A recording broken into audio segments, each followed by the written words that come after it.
Good evening সবাইকে, ঘরে বাড়িতে সবাইকে স্বাগত। আজকে বিকাল বিকাল রেডি হয়ে নিয়েছি একটু বাইরে যাব বলে। তো চলো আগে বেরোনো যাক। আজকে যাচ্ছি দুর্গাপুর আমার মামা বাড়িতে। বাপের বাড়ি দুর্গাপুরে, আর যখন বাপের বাড়ি যাই তো এতটাই ব্যস্ত হয়ে পড়ি বিভিন্ন কাজের জন্য যে মামা বাড়ি যাওয়া হয়ে ওঠে না। তো আজকে সানডে ছিল, হাজব্যান্ডেরও ছুটি ছিল, তাই ভাবলাম যে দুজনে মিলে বেরিয়ে পড়ি। তো সেজন্য এসছি দুর্গাপুরেতে, একটু সবার সাথে দেখা করব। আর যেহেতু বিকাল নাগাদ বেরিয়েছিলাম তো পৌঁছাতে পৌঁছাতে সন্ধে হয়ে গেছে। তো চলো মামাবাড়ির কাছাকাছি চলে এসেছি, যাই ভেতর দিকে যাওয়া যাক, দেখি সবাই কি করছে। 300 টাকা করে এগুলো বাজারে। সত্যি 300 টাকা করে হলে ভালো হতো। না হ্যাঁ বাবা 2200 টাকা। এইটা বলছে 2200 টাকা, চিন্তা করো। এইটা 2200 টাকা? হ্যাঁ বল দেবো। ওই জন্য আমি 500 টাকা বললাম। 800 বলেছিল, তারপর আবার 800 তেই দুটো বলেছিলাম।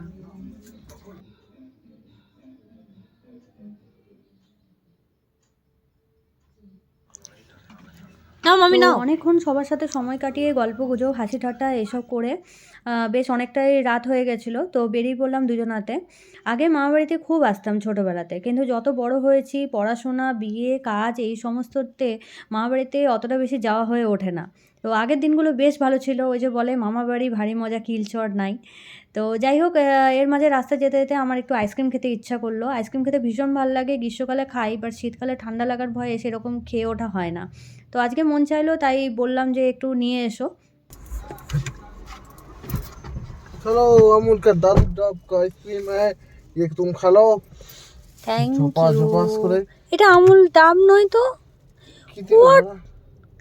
তো আইসক্রিমের যে ফ্লেভারটা আমি বলেছিলাম সেই ফ্লেভারটা দোকানদার হয়তো বুঝতে পারেনি, তো সেই জন্য বললাম যে চেঞ্জ করে নিয়ে এসো, বাট দোকানদার বলছে ওইটা নেই। তো যাই হোক পাওয়া যায়নি, উল্টে ওই আইসক্রিমটা এবং আরেকটা আইসক্রিমও নিয়ে চলে এসছে। কেমন লাগছে ফ্লেভারটা? একবারে ভালো না, আমার ভালো লাগেনি। পছন্দ না, হয়নি? তুমি খাও। ওকে বললাম ডাব তুমি দিতে, খাও। ওইটাই দিয়ে দিল। আমার ভালো লাগেনি, তুমি খাও। না দেখে এক নিচে বললাম এলাম। আর এক দিয়ে দিয়েছে, ভালো লাগেনি। একদমই ভালো না। আমুলের আইসক্রিম ভালো, বাট এই ফ্লেভারটা আমার ঠিক ভালো লাগছে না। তারপরে এক্সপেক্ট করলাম আরে এক, আর আমি দিয়ে দিল আরেক। ওকে বললাম আমি ডাব আইসক্রিম, কিন্তু ওই যে হঠাৎ এটা দিয়ে দেবে বুঝতে পারিনি। যাই হোক তুমিই খাও, আমি এটা খাবো না। এটা কি এই আইসক্রিমটা? নলেন গুড়। এটা রলিক, ঠিক আছে। রলিক? এটা আবার রলিক দিয়েছে। দোকানদার না পুরো যাতা করে দিল মুডের। নলেন গুড়টা ঠিক আছে, নলেন গুড়টা। চলো বেরোনো যাক। তো আলটিমেট নিজেদের ভালো মুডকে খারাপ করে আবার চললাম বাড়ির দিকে।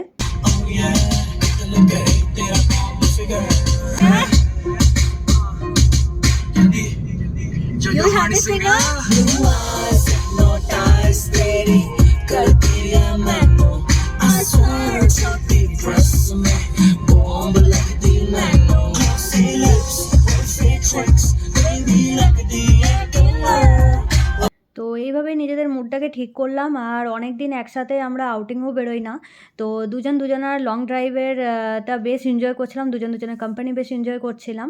আর সাথে চলছিল হানি সিংয়ের গান, তো বেশ ভালোই লাগছিল। তো এইসব করতে করতে আলটিমেট আমরা ঘরের কাছাকাছি চলে এসেছি। তো রাতে ডিনার কি করব, অনেক দিন বিরিয়ানিও খাওয়া হয়নি, তাই ভাবলাম বিরিয়ানি দিয়েই আজকে ডিনারটা কমপ্লিট করা যাক। চলে এসেছি বিরিয়ানির দোকানে।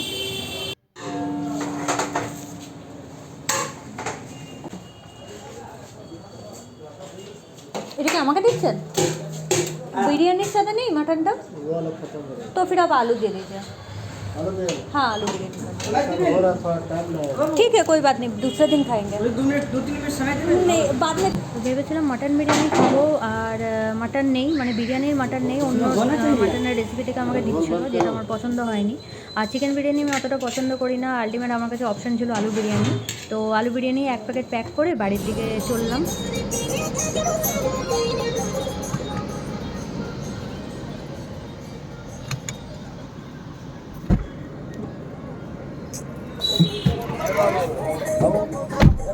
ঘরে এসে বিরিয়ানি তাড়াতাড়ি আনবক্স করে বসে পড়েছি বিরিয়ানি খাওয়ার জন্য। বিরিয়ানিটা বেশ ভালোও ছিল, টেস্টি ছিল।